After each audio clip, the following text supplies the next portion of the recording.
discovery of an ancient tomb is always an exciting event for archaeologists, but the unearthing of Tutankhamun's burial chamber in the Valley of the Kings in 1922 caused a sensation around the world.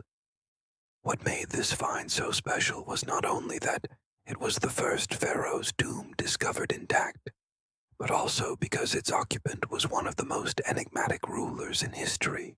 Tutankhamun became the pharaoh at the age of 9 or 10, wore a false beard to appear older, and died at 18 or 19 during the 14th century BC.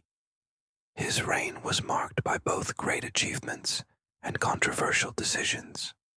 So let's take a closer look at the life and legacy of the boy king who changed the course of history.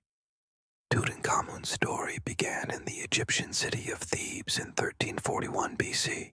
He was born into the 18th dynasty as the son of Pharaoh Akhenaten and his wife, Queen Nefertiti. Tutankhamun was the third pharaoh of Egypt after Akhenaten and Smenkhare.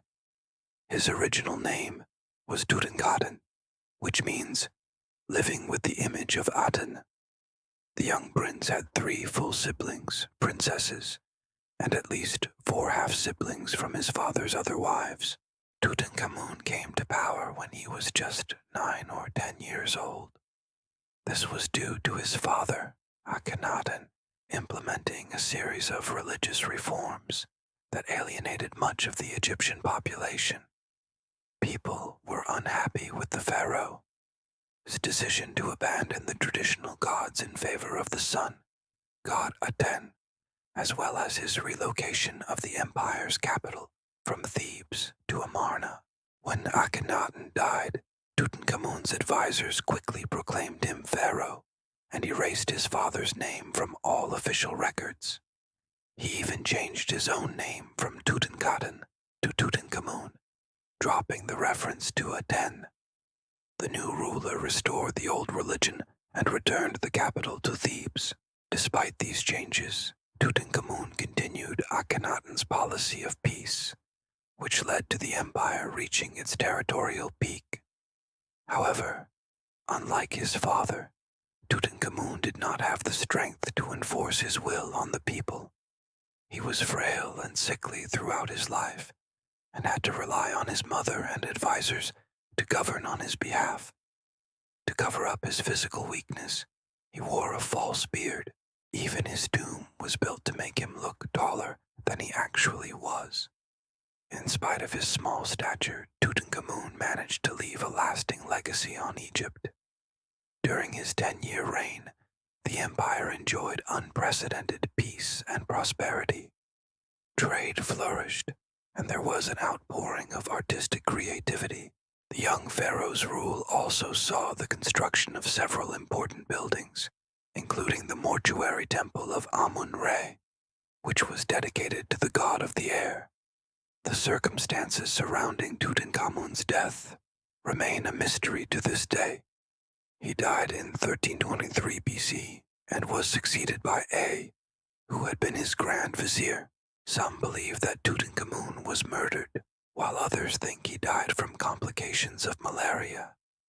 His remains were discovered in the Valley of the Kings on November 6, 1922, by British archaeologist Howard Carter.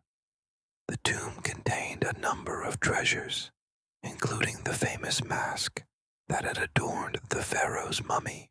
Over the years, many conspiracy theories have emerged, claiming that Tutankhamun's death was caused by a curse.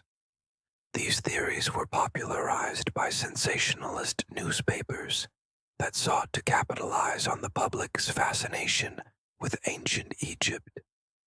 One of the most enduring myths is that anyone who disturbs the pharaoh's tomb will be cursed. According to legend, when Tutankhamun's tomb was opened, a number of strange and unexplained events occurred.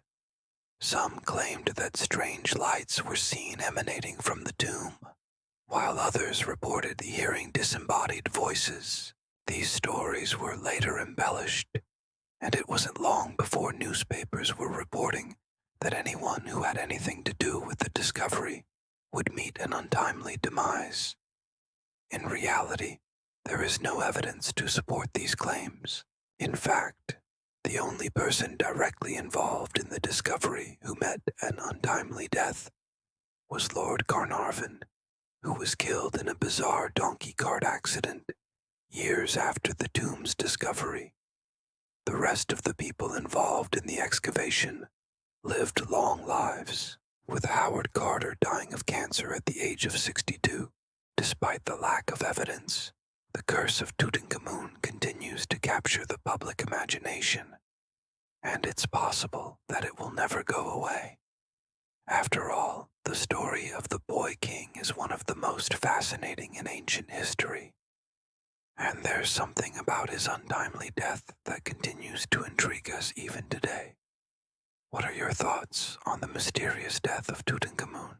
Do you believe that there really is a curse on his tomb? Let me know your thoughts in the comments below.